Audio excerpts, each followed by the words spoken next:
국내에서 탄생한 의사, 최초 의사 16살에 들어가서 19에 졸업했습니다. 우와. 16살 말이 안 되지 않아요?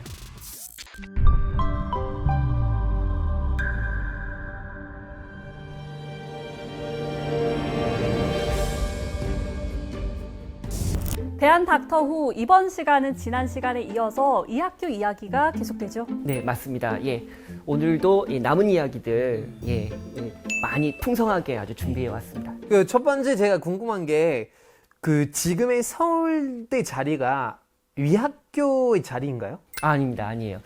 그 의학교는 이제 어디에서 출발했냐면 파비앙 씨 혹시 김홍집이라는 이름 들어보셨어요? 김홍집 들어봤어요. 들어보셨어요? 네, 수신사. 수신사. 오. 일본에 가서 네네. 조선 책량이라는 책을 가져와요. 맞아요. 예, 맞습니다. 저 사진에 지금 나오는데요. 아, 맞아요. 예, 저 사진이 바로 그 수신사 그 무렵, 수신사, 그러니까 좀 젊었을 때죠. 저 김홍집이 청일전쟁 갑오개혁이 진행되면서 조금 이제 친일적인 요런 좀 그런 행보를 좀 네. 걸어요. 그래서 이제 총리 대신까지 되고 이제 그랬는데 일설에는 고종이 이제 러시아 공사관으로 간 다음 첫 번째 내린 명령이 김홍집을 잡아 죽여라였다고 합니다. 이제 결국은 어디서는 이제 경찰들이라고도 하고 어디서는 그냥 군중이라고 하는데 어쨌든 이분들이 광화문에 앞에서 김홍집을 잡아서 정말 죽였어요. 그러면 이제 저 집은 어떻게 되겠어요? 이제 비어 있죠. 이 왕조 시대에 이제 누군가가 이제 역모를 꾀야 하잖아요. 그럴 때 이제 실패하게 되면은 집이나 이제 그런 그렇죠. 부동산은 다 몰수가 이제 되죠. 그렇죠. 나라에 몰수되고 또 가족들 남아 있으면 다 이제 노비가 된단 말이죠. 자, 이거 제가 왜 말씀을 드리냐면 최초의 국립병원 제중원이 역적이 돼버린 홍영식의 집에서 출발한 것처럼 의학교도 바로 역적이 돼서 죽은 바로 김홍집의 집에서 출발한다라는 거죠. 그래서 이 김홍집의 집이 이제 어디냐? 종로구. 예, 요게 종로경찰서입니다. 저 인사동 옆에. 예, 맞아요. 지금 맞아요. 이사 갔지만. 예, 예. 그 안국동 거기 그 맞아요. 안국역 근처에 6번 그 출구. 뒤에 지금 보이는 건물 저기 사모산. 종로경찰서예요. 앞에 계란빵 팔고. 정확합니다. 그래서 지금 저기 보시면 이제 많은 분들이 서 계신데 거기에 표지석 있죠, 표지석. 저 위치가 이제 그 김홍집의 집이고 저기에 결국 의학교에 이제 건물이 있었던 곳입니다. 학교가 생기고 나서 사회적 책임도 있었을 것 같아요. 네, 맞습니다. 맞아요. 그 한번 요 책을 한번 좀 봐주세요. 이게 의학교에서 1902년에 만든 책인데요. 저 제목이요. 네. 호열자병. 호열자병. 호열자병이 뭘까요? 아니, 그거 아니에요? 콜레라. 콜레라. 맞아요? 네, 맞습니다. 오, 어떻게 알지?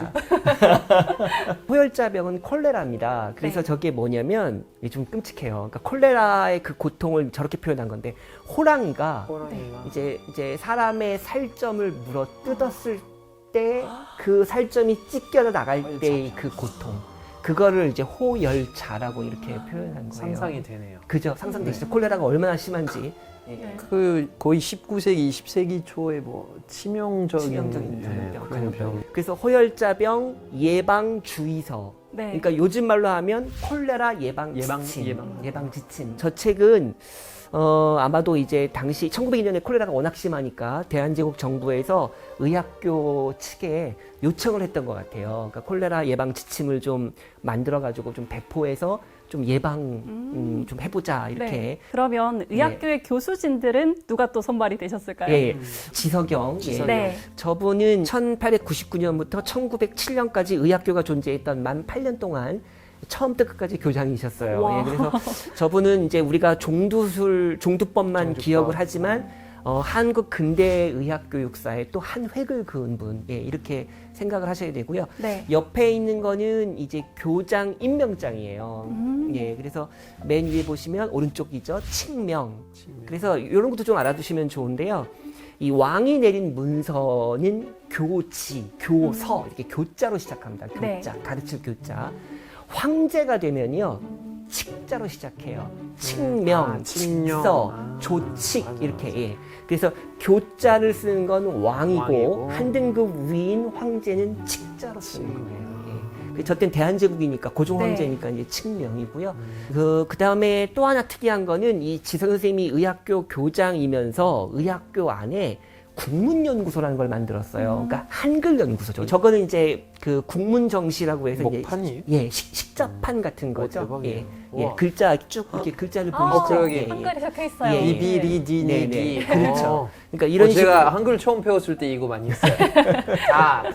오, 맞아요. 그거 해야 돼요. 네. 지금도 안 돼요, 발음이.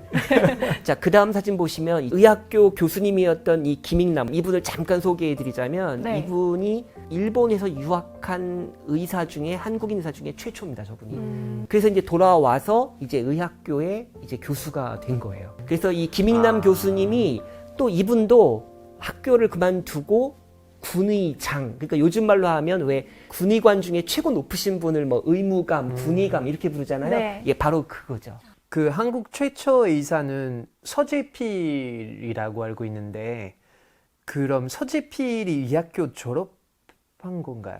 아닙니다. 서재필은 이제 우리가 이제 독립신문으로 신문, 너무나도 유명한 그 서재필이잖아요.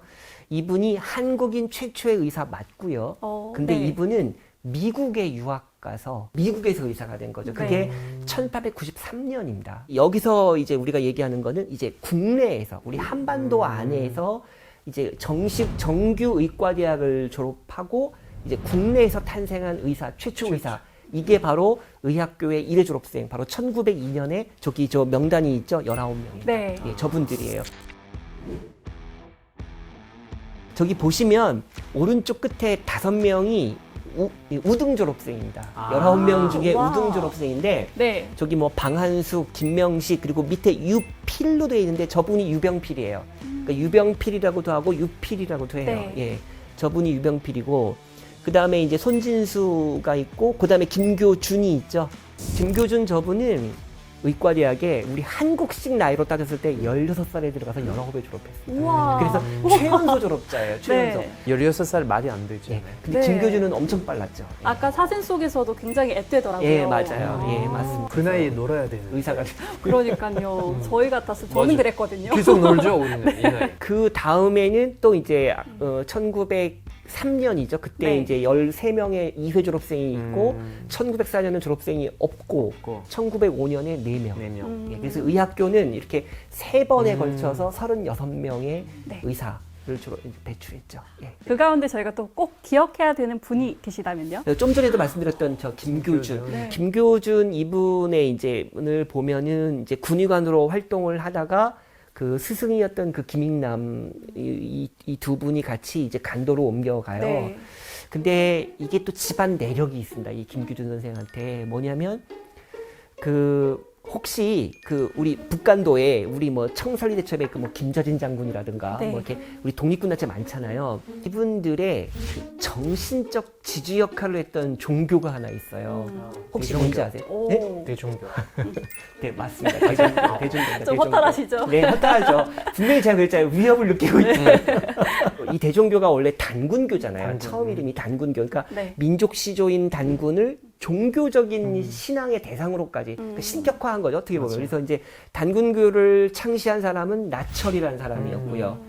바로 2대 두 번째 교주가 김교헌이라는 사람이에요. 근데 바로 김교준이 가족이에요? 김교헌의 동생이죠. 아. 동생이에요. 그러니까 김교헌이 큰형이에요. 큰형을 따라서 이렇게 이주해서 네. 예, 대종교 운동도 하고 그 다음에 또 병원도 독립운동. 하고 그러면서 병원 수입 일부를 독립운동에 독립운동에 지원하고 지원하고. 예. 네. 유병필은 아까 의학교 1회 졸업생이었잖아요. 이제 졸업한 후에 바로 그 의학교의 교수가 된 거예요. 예.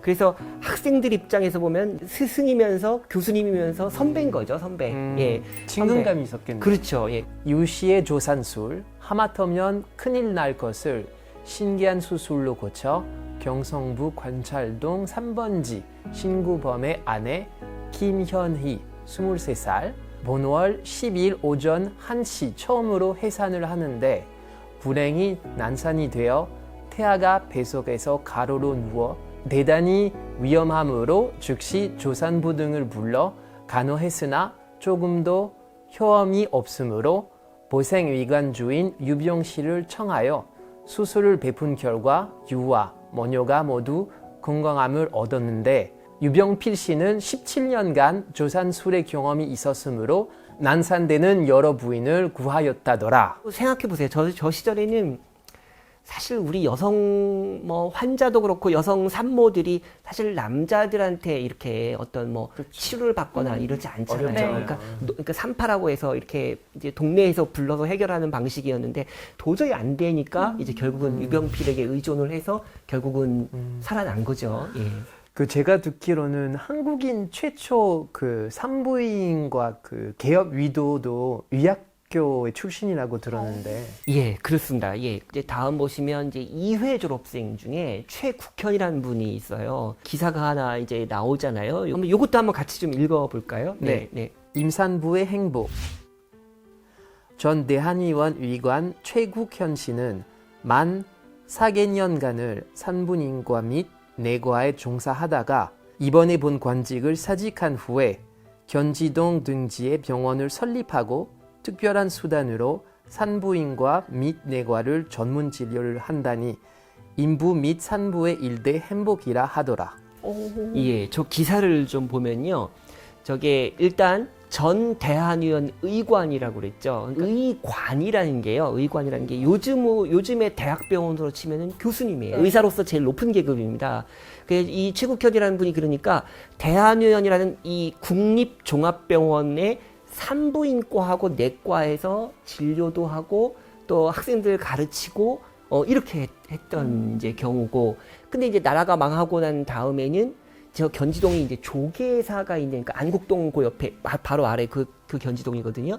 거기 이제 병원을 설립하고 산부인과 내과를 전문 진료를 이제 한 거죠. 그런데 역시나 이 시절 여성 환자가 산부인과 남자 의사한테 진료 안 받죠. 네. 예, 사실 어떻게 보면 요즘도 많이 그렇게 꺼려하는 그런 여성분들이 많은데 저 시절에는 뭐 네. 예, 정말 뭐 두말하면 잔소리잖아요. 근데 이제 저렇게 최국현 저분은 서울시대 한복판에 이렇게 병원을 차리고 뭐 내과도 했다지만 주로 이제 산부인과에 강조점을 이제 두는 이제 그런 경우인 네. 거죠. 예, 예. 그러면 산부인과가 있으면 비뇨기과는 없을지요? 지금 또 보시는 사진이 이제 3회 졸업생 장기무라는 분인데요. 이분이 이제 우리나라 최초의 피부비뇨기과 이제 개업 의사예요. 네. 피부과, 이제 비뇨기과, 그다음에 또 하나 빠질 수 없는 게 성병.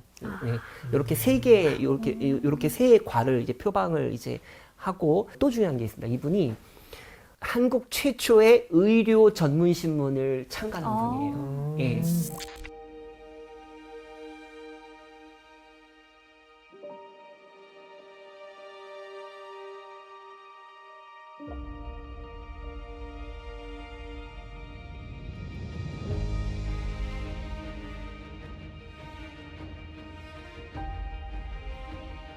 의학교 두 번째 시간에는 근대 의학을 이끌었던 의학교 졸업생들을 만나봤습니다. 파비앙 씨, 이번 시간은 어떠셨나요? 3월 24일 그 의학교 광제가 공포된 날이라고 하셨잖아요. 네, 네.